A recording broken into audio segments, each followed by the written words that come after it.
In a remarkable shift that has captured global attention, Saudi Arabia is undergoing a profound transformation under the leadership of Crown Prince Mohammed bin Salman. Once perceived as a troublemaker on the world stage, the kingdom is now positioning itself as a peacemaker striving to reshape its economy and society in response to internal pressures and external dynamics.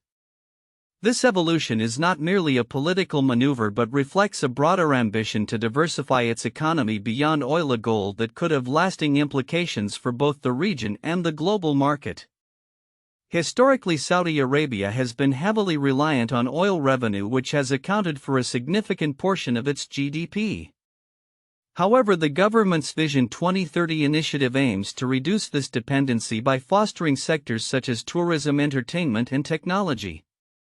The economic diversification plan is ambitious, with investments pouring into megaprojects like NEOM, a futuristic city that promises to redefine urban living. As noted in recent analyses, Saudi society has changed drastically. Can the economy change too? This question encapsulates the dual challenge facing the kingdom: modernizing its economy while navigating the complexities of its traditional social fabric. The implications of this transformation extend beyond economic metrics. The Crown Prince's reform agenda has led to notable societal changes, including increased rights for women and a burgeoning entertainment sector that was once stifled by strict cultural norms. These reforms, although met with skepticism from some traditionalists, indicate a significant cultural shift within the kingdom. As the Crown Prince himself stated, "We are not the same country we were a few years ago. We are evolving." However, this rapid change is not without its challenges. The push to reduce oil dependence has created economic distortions, with some sectors struggling to adapt to the new landscape. For instance, the kingdom's efforts to attract foreign investment are often met with caution from global investors wary of the region's political instability. Furthermore, the ongoing geopolitical tensions in the Middle East, particularly with Iran and the aftermath of the Yemen conflict, pose significant risks to Saudi Arabia's aspirations. Internationally, Saudi Arabia's role is also evolving. The kingdom has taken on a more proactive stance in regional diplomacy, mediating conflicts and seeking to stabilize relations with its neighbors. This is evident in recent engagements with countries like Iran and Turkey, where dialogue has been prioritized over confrontation. Such efforts have drawn praise from international observers who view Saudi Arabia's newfound diplomatic approach as a potential turning point in Middle Eastern politics. As the kingdom continues to navigate this complex landscape, the future remains uncertain. Will the ambitious reforms of the Crown Prince translate into sustainable economic growth and social stability? Analysts remain cautiously optimistic, noting that successful implementation of Vision 2030 could set a precedent for other nations in the region. Conversely, failure to adapt could exacerbate existing socio-economic issues, leading to unrest and discontent among the populace. In conclusion, Saudi Arabia's transformation under Mohammed bin Salman is a pivotal moment not only for the kingdom but for the entire Middle East. The interplay of economic diversification, social reform, and regional diplomacy will be crucial in determining the kingdom's future trajectory. As the world watches, the coming years will reveal whether Saudi Arabia can emerge as a stable, progressive nation or if it will struggle under the weight of its ambitions. The global community, particularly investors and policymakers, will be keenly observing this evolution, understanding that the kingdom's fate will have far-reaching implications for the region and beyond. In a significant recognition of his contributions to pediatric neurology, Dr. Richard S. Finkel, director of the Center for Experimental Neurotherapeutics at St. Jude Children's Research Hospital, has been named to Time magazine's prestigious TIME100 Health list for 2025. This accolade spotlights Finkel as one of the 100 most influential figures shaping global health today, a testament to his pioneering work in treating catastrophic childhood neurological disorders. Joining St. Jude in 2020, Finkel has been instrumental in expanding the institution's focus to include neurologic disorders as part of its Pediatric Translational Neuroscience Initiative (PTNI). His leadership in this area has been particularly noteworthy, exemplified by his groundbreaking efforts in 2022 when he oversaw the first in utero treatment for spinal muscular atrophy (SMA) using the orally administered drug risdiplam. Remarkably, more than 2 years post-treatment, the infant showed no identifiable features of SMA, underscoring the potential for prenatal intervention in such debilitating conditions. These findings were documented in a letter published in the New England Journal of Medicine earlier this year. Richard is a pioneer in pediatric neuromuscular diseases. His work is bringing hope and healing to children with spinal muscular atrophy around the world, stated James Downing, MD, President and CEO of St. Jude. This recognition not only highlights Finkel's dedication but also emphasizes the urgent need for advancements in the treatment of neurological disorders, a sector that has historically received less attention compared to other catastrophic childhood diseases. The landscape of pediatric care is evolving, as noted by J. Paul Taylor, MD, PhD, Executive Vice President and Scientific Director at St. Jude. For decades, St. Jude clinicians and researchers have sought cures for catastrophic childhood diseases such as cancer, sickle cell, and HIV, he explained. Yet a great unmet need exists today for the majority of catastrophic neurological disorders. Taylor's remarks reflect a growing awareness within the medical community about the critical need for innovative approaches to childhood neurological diseases which affect thousands of children worldwide. Finkel's extensive background includes a focus on various pediatric neuromuscular disorders beyond SMA, including Duchenne muscular dystrophy and inherited neuropathies. He has contributed over 150 peer-reviewed papers in chapters, establishing himself as a leading voice in the field. This recognition by Time is a significant milestone in his career, one that aligns with St. Jude's mission to improve treatment and care for children facing life-threatening diseases. As the healthcare landscape continues to evolve, the recognition of leaders like Dr. Finkel underscores the importance of innovative research and the need for continued investment in pediatric neurology. The future of treatment for catastrophic childhood neurological conditions looks promising, driven by the pioneering work of dedicated professionals committed to improving the lives of their young patients. As advancements in research and treatment methodologies continue to unfold, the hope for cures and improved outcomes remains vibrant, promising a healthier future for generations to come. In an era where the intersection of trauma and resilience is increasingly recognized, the phenomenon of post-traumatic growth (PTG) has emerged as a beacon of hope for many individuals grappling with adversity. Recent discussions, particularly highlighted by the experiences of individuals like Erica Solove, shed light on how people can not only recover from painful experiences but also emerge stronger and more fulfilled than before. Solove's harrowing account of fleeing the Marshall Fire in Colorado in December 2021 illustrates the profound impact of trauma on everyday life. Faced with the immediate threat of disaster, she and her family left their home with nothing but the clothes on their backs. The fire, which became the costliest in Colorado history, left them grappling with loss and emotional upheaval.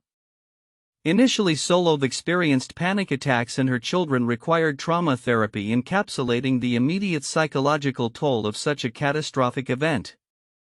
However, just 3 years later, Solove describes herself as feeling triumphant, having transformed her trauma into a catalyst for personal growth. She is now involved with Extreme Weather Survivors, a nonprofit dedicated to helping others who have faced similar tragedies, emphasizing her desire to pay forward the kindness she received during her darkest moments. This journey from despair to empowerment is emblematic of PTG, a term first coined by psychologists Lawrence Calhoun and Richard G. Tedeschi in 1995. Research indicates that between 50% and 66% of survivors of traumatic events report positive psychological changes as a result of their experiences. Unlike resilience, which is often characterized by a return to a pre-trauma state, PTG involves a profound transformation in one's outlook on life, relationships, and personal capabilities. According to Tedeschi, various factors can enhance the likelihood of experiencing PTG. Awareness of the potential for growth after trauma can encourage individuals to seek out positive outcomes. Emotional regulation, learning to manage emotions effectively, enables deeper engagement with one's trauma, allowing for processing rather than avoidance. Sharing one's story, whether through conversation, writing, or art, can facilitate healing by externalizing pain and fostering connection with others. Furthermore, placing personal struggles within a larger narrative can help individuals see their experiences as part of a shared human condition, thereby diminishing feelings of isolation. The role of community cannot be overstated. Research shows that supportive relationships with others, be it family, friends, or even chosen communities, can significantly aid recovery. Sulov's experience of forging deeper connections with her neighbors after the fire exemplifies how communal support can be a critical factor in fostering PTG. Engaging in acts of service as Solov now does can also shift the focus from one's own pain to the needs of others, further promoting a sense of purpose and fulfillment. However, it is essential to approach the concept of PTG with caution. Experts warn against the danger of imposing unrealistic expectations on those suffering from trauma, as not everyone will experience growth. The narrative that everything happens for a reason can feel dismissive and invalidating to those in deep pain. As Iranda Jayawikrima, a psychologist at Wake Forest University, points out, while PTG can offer a framework for understanding resilience, it must be rooted in respect for the individual experiences of those who have faced adversity. As we look to the future, the insights gained from PTG research could inform therapeutic practices and community support strategies, providing valuable frameworks for mental health professionals. The stories of individuals like Solov remind us of the profound human capacity for resilience and growth, encouraging us to foster environments where healing and transformation can flourish. In a world where trauma can feel overwhelming, the narratives of strength and recovery offer not just hope but also a pathway toward a more meaningful existence. As we continue to explore the intricacies of human experience, the potential for post-traumatic growth stands as a testament to our resilience and the enduring power of community and connection. In a significant shakeup just weeks before the start of the Atlantic hurricane season, Cameron Hamilton, the acting administrator of the Federal Emergency Management Agency FEMA, was dismissed from his position on Thursday. His termination comes amidst a contentious political climate regarding the future of the agency, which has been under scrutiny since President Donald Trump signaled intentions to dismantle it. Hamilton, a Republican who previously ran for Congress in Virginia's 7th District, had taken a firm stance against the administration's plan to eliminate FEMA, arguing during a House Appropriations Committee testimony that such a move would not serve the best interests of the American people. He emphasized the agency's vital role in disaster response, noting that FEMA had provided billions in aid to states affected by various natural catastrophes. His removal was executed by Homeland Security Secretary Kristi Noem, who has publicly supported the administration's vision of a streamlined federal response to disasters, one that minimizes the federal government's role. In her comments to the committee, Noem reiterated the administration's stance, stating FEMA as it exists today should be eliminated. Hamilton's acknowledgement of some shortcomings within FEMA, where he noted the agency is often used as a financial backstop for local issues, did little to sway the administration's decision regarding his leadership.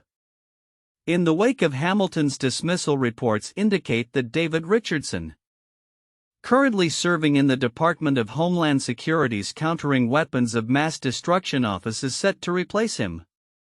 This leadership change comes at a critical time, with the Atlantic hurricane season set to commence on June 1.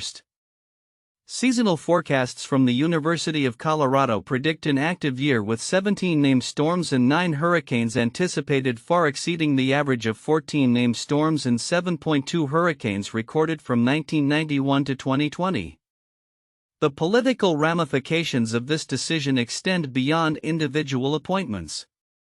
A bipartisan group of lawmakers is reportedly drafting legislation aimed at overhauling FEMA, which may include provisions allowing the agency to fund significant home repairs in disaster situations rather than just temporary fixes.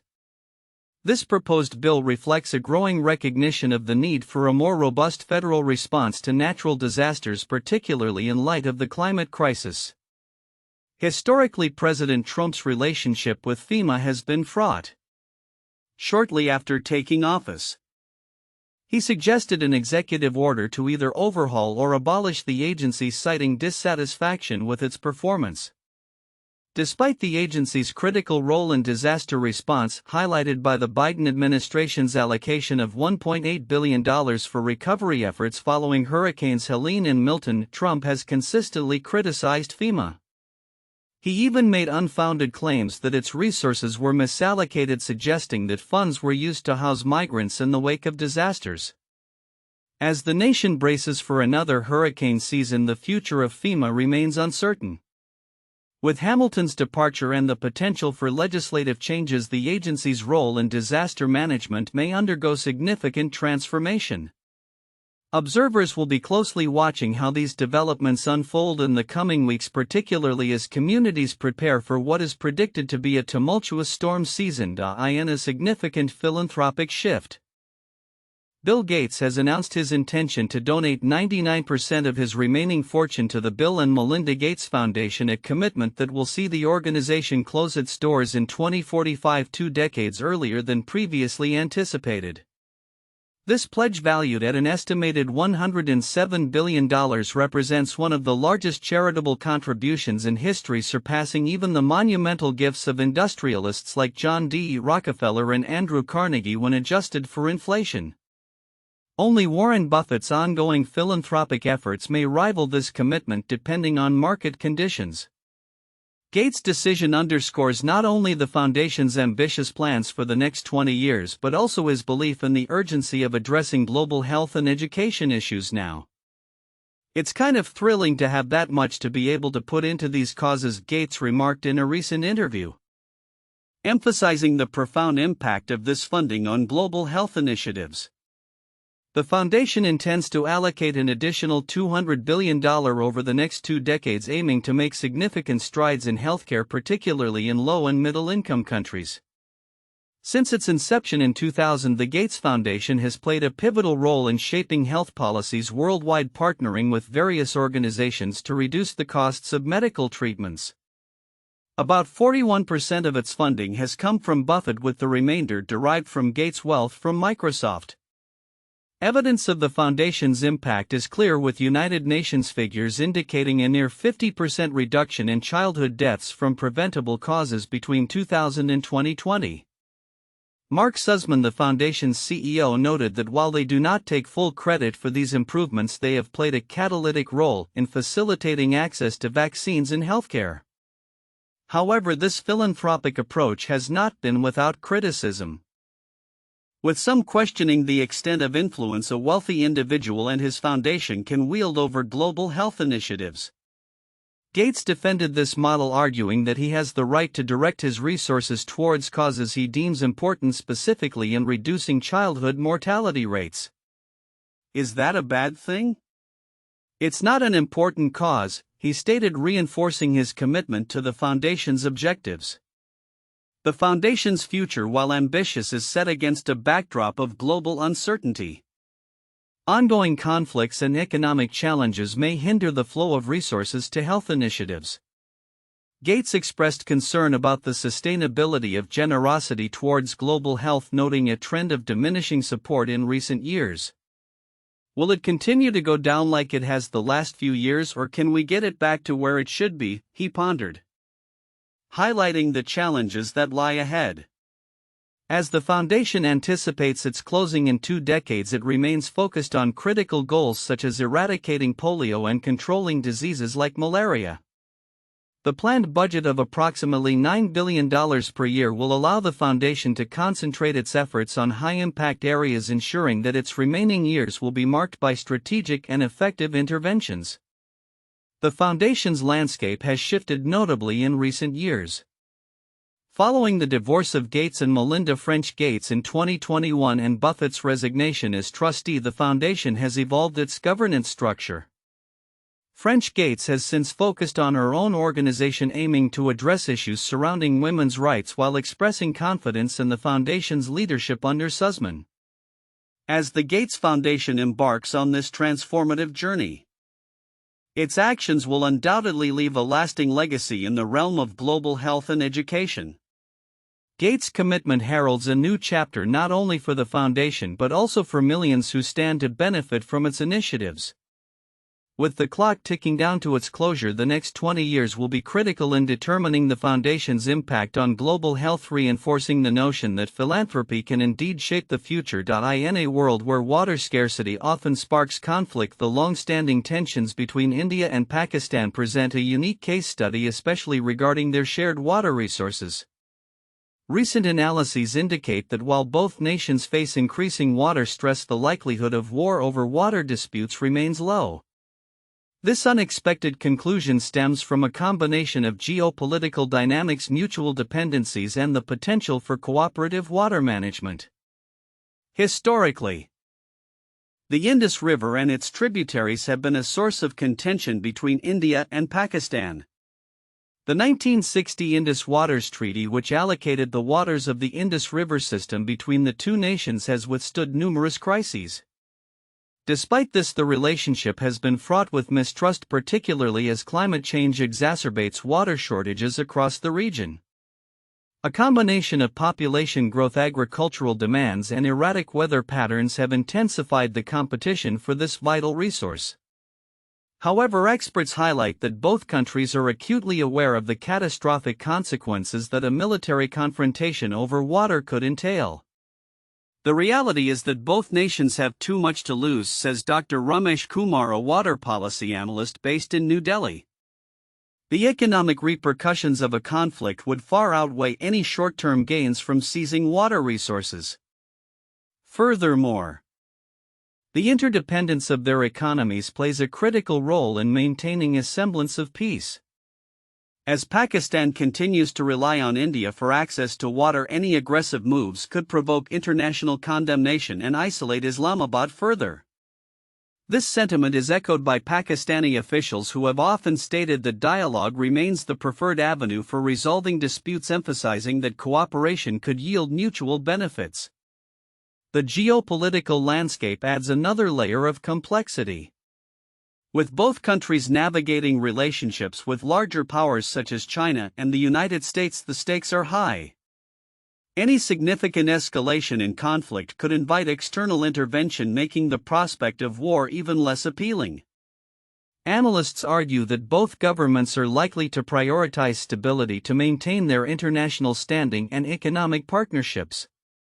Additionally, recent initiatives aimed at fostering dialogue and collaboration on water management indicate a shift towards cooperation.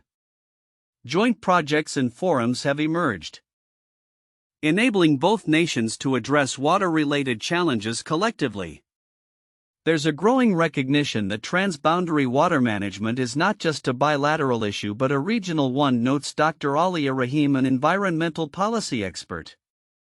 Shared challenges can lead to shared solutions. In conclusion, while the water crisis in South Asia presents significant challenges for both India and Pakistan, the prospect of war over this essential resource appears unlikely. The intertwined fates of these nations, coupled with a growing understanding of the need for collaboration, suggest that they may find ways to navigate their differences peacefully. As climate change continues to exert pressure on water sources, it will be crucial for both countries to build on existing frameworks and foster dialogue, ultimately working towards sustainable water management solutions. The future will likely demand even more innovation and cooperation in addressing shared challenges, reinforcing the notion that collaboration is not only preferable but essential for long-term stability in the region. In a surprising turn of events that has left the scientific community outraged, the Trump administration has proposed drastic cuts to NASA's budget, including the potential cancellation of the Mars Sample Return (MSR) mission. This initiative, a collaboration between NASA and the European Space Agency, aims to bring Martian soil and rock samples back to Earth for analysis, with the potential to provide groundbreaking insights into the existence of life beyond our planet. The proposal, which surfaced on May 2, would slash NASA's overall funding by a quarter and have its science budget in action many experts view as a significant blow to U.S. leadership in space exploration. NASA's Perseverance rover has been actively collecting samples since its arrival on Mars in February 2021, exploring the Jezero crater, an area once believed to have harbored life in ancient times. The mission represents decades of planning and investment with the goal of returning these samples to Earth by the 2030s.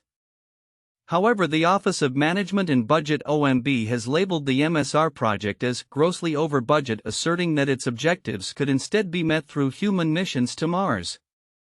Danya Douglas Bradshaw, director of the MSR program at NASA, expressed optimism just days before the budget proposal, highlighting the mission's historic significance as the first round-trip journey to another planet. Nevertheless, independent reviews have indicated that the program's costs could soar to $11 billion, with a timeline extending to 2040, prompting discussions about a streamlined approach that could potentially reduce expenses and expedite the project. Experts have reacted strongly against the proposed cancellation, arguing that it would undermine decades of scientific endeavor. Victoria Hamilton, chair of NASA's Mars Exploration Program Analysis Group, emphasized that the MSR mission has consistently been deemed a top priority in U.S. planetary science. She warned that abandoning this mission could result in other nations, notably China, seizing the opportunity to conduct their own sample return missions, further eroding U.S. leadership in space. Stanford University planetary scientist Scott Hubbard criticized the notion that astronauts could effectively return Perseverance's samples in the near future, calling it nonsense on several levels. He pointed out that current plans for human missions to Mars are unlikely to materialize before 2039 or 2040, contrasting sharply with MSR's meticulously planned and scientifically rigorous approach. The reaction from the scientific community has been swift and vocal. Casey Dreyer, chief of space policy at the Planetary Society, contended that the administration's claims about MSR's affordability are misleading. He argued that any realistic human mission to Mars would incur significantly higher costs and could jeopardize the integrity of the samples being collected, as human presence could inadvertently contaminate them with Earth microbes. As the budget proposal unfolds, concerns loom over the future of the MSR mission. Jared Isaacman, President Trump's nominee to head NASA, has yet to publicly address the situation, leaving many in the space science community anxious about the agency's leadership and direction. Amanda Hendricks, director of the Planetary Science Institute, expressed alarm at the potential cuts, stating that they could result in a significant loss of U.S. influence in space exploration. The European Space Agency, which has invested heavily in the MSR program, is also watching the situation closely. ESA's Director General Joseph Ashbacher highlighted the importance of U.S.-European collaboration in space, noting that ESA's contribution to the MSR mission, the Earth Return Orbiter, could become a financial burden if the mission is cancelled. The proposed budget cuts not only threaten the MSR project but could also signal a broader retreat from ambitious scientific endeavors. As the U.S. grapples with these potential setbacks, the international community remains poised to adapt and seek new partnerships, underlining the notion that the future of space exploration is not solely dependent on any one nation. In conclusion, the fate of the Mars sample return mission hangs in the balance as budget discussions progress, leaving scientists, advocates, and space enthusiasts alike to ponder what the future holds for U.S. leadership in planetary exploration. The coming months will be critical in determining whether the dreams of returning Martian samples to Earth, and with them the potential for discovering extraterrestrial life, will be realized or lost. A recent study published in Nature Communications Earth and Environment has unveiled alarming insights into the health impacts of wildfires in the United States, particularly those exacerbated by climate change. The research highlights a direct correlation between climate-fueled wildfires and thousands of deaths across the country over a span of 15 years, alongside significant economic repercussions. From 2006 to 2020, the study estimates that approximately 15,000 deaths can be attributed to exposure to fine particulate matter (PM 2.5) originating from wildfires, resulting in economic costs exceeding $160 billion. The annual mortality figures ranged from as low as 130 to as high as 5,100, with states like Oregon and California witnessing the highest rates. Nicholas Nassikas, a physician and professor at Harvard Medical School involved in the study, emphasized the increasing frequency of wildfire smoke events and the dire health outcomes associated with them, stating, "What does it really mean in a changing environment for things like mortality, which is kind of the worst possible health outcome?" The research distinguishes itself by isolating the effects of climate change on mortality, making it one of the first studies to do so. It specifically focuses on the health risks posed by PM2.5 particles that can penetrate deep into the lungs and exacerbate existing health conditions. Vulnerable populations such as children, pregnant individuals, the elderly, and outdoor workers are particularly at risk. Previous studies have also indicated that PM2.5 from wildfire smoke may be more toxic than that from other pollution sources, especially when wildfires occur near urban areas where they can burn vehicles and other toxic materials. The empirical evidence presented in the study demonstrates a clear link between climate change and increase in wildfire activity and subsequent health impacts. The researchers utilized a model to assess the extent of wildfire areas attributable to climate change by analyzing climate conditions during wildfire events and comparing them to hypothetical scenarios in which climate change had not occurred. This analysis revealed that 10% of the 164,000 deaths related to PM2.5 exposure from wildfires during the study period were attributable to climate change, with some Western states experiencing mortality rates 30% to 50% higher. While the study's findings underscore the urgent need for action against climate change, they also highlight the complexity of managing wildfire risks. Experts like Marshall Burke from Stanford University cautioned that while the link between climate change and wildfire incidents is well established, predicting the impact of smoke on health can be challenging due to variable factors like wind direction.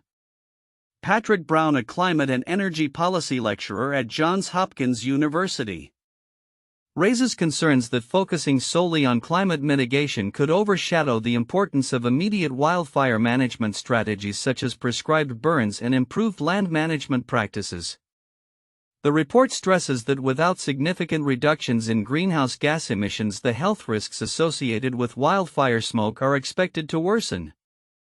Nassikas concludes part of the study is raising awareness. Now, what are the interventions that we can deploy at a personal level, at a community level, and then obviously at a larger level across the country and across the world? As climate change continues to intensify, the findings of this study serve as a critical reminder of the far-reaching consequences of environmental changes, urging policymakers and communities to adopt comprehensive strategies that address both the immediate and long-term challenges posed by wildfires. In an era marked by geopolitical complexities and the ever-evolving landscape of international relations, the United States policy towards the Taliban-led Afghanistan remains a focal point of debate.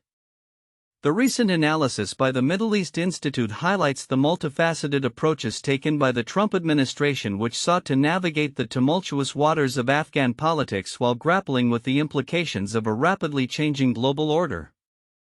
As the U.S. reflects on its strategies and outcomes, the implications for both regional stability and international diplomacy are profound. The Trump administration's approach to Afghanistan was characterized by a stark departure from previous U.S. policies aiming to recalibrate its engagement with the Taliban.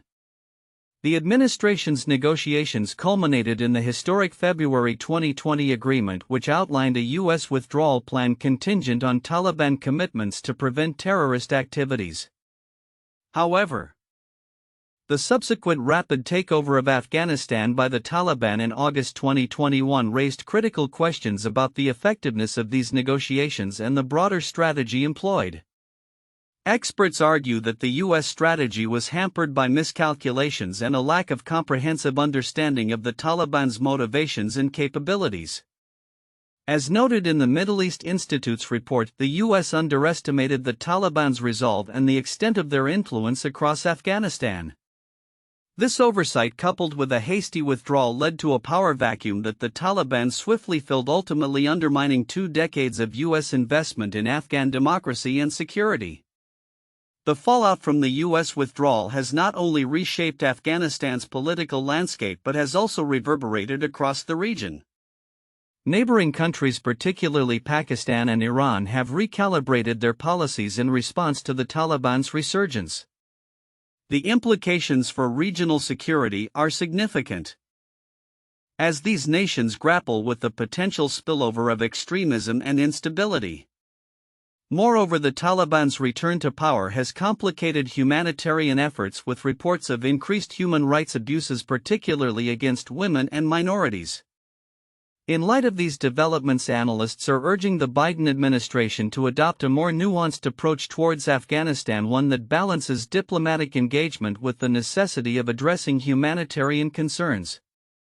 There is a growing consensus that without sustained international pressure and incentives, the Taliban may not adhere to commitments related to counterterrorism and human rights, which are critical for any long-term stability in the region.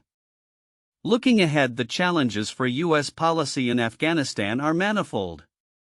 The Biden administration must navigate the delicate balance of engaging with the Taliban while holding them accountable for their actions, as the global political landscape continues to evolve.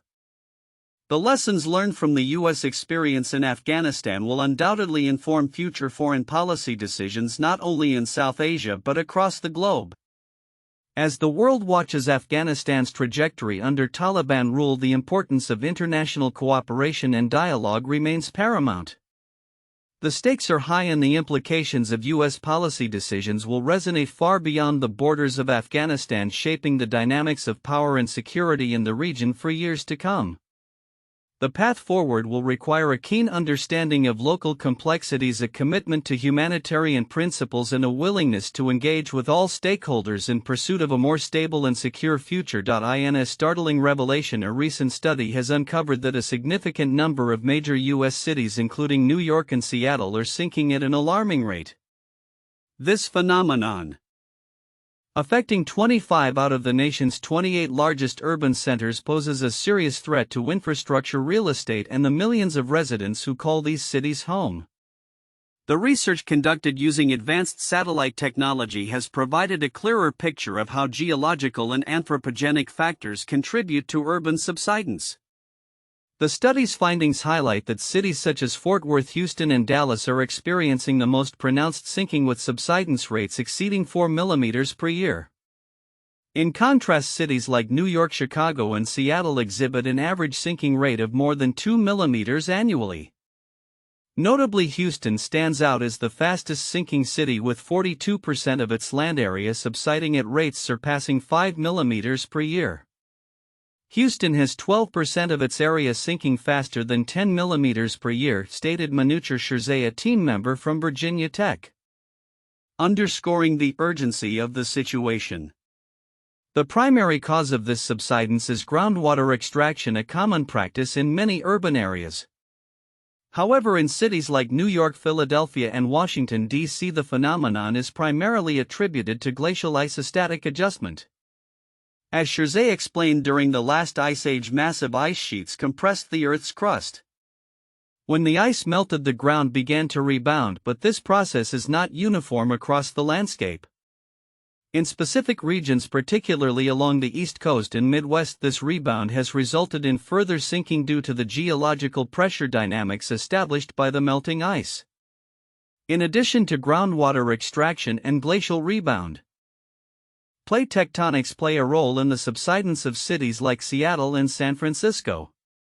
This complex interplay of natural and human-induced factors has made the subsidence issue all the more multifaceted. Shirzeh emphasized the need to address this slow-moving disaster, stating, "We need to start treating subsidence like the slow-moving disaster it is." Uneven ground movement can lead to significant structural problems, including cracks in walls, misaligned windows and doors, and even catastrophic failures in infrastructure. This research not only raises alarms for urban planners and policymakers but also calls for immediate action to mitigate the impacts of subsidence. As cities continue to grapple with climate change, rising sea levels, and increasingly erratic weather patterns, the potential for infrastructure failure becomes a pressing concern. Communities must adapt to these changes, which may require innovative engineering solutions, updated building codes, and sustainable water management practices. As the landscape of American cities continues to evolve, the implications of these findings extend beyond immediate concerns about sinking land. Urban planners must prioritize resilience in their designs, ensuring that structures can withstand the shifting ground beneath them. The ongoing monitoring of subsidence using satellite technology offers a glimpse into how cities might better prepare for the challenges ahead. As urban centers work to address these pressing issues, the future of many may depend on proactive measures taken today.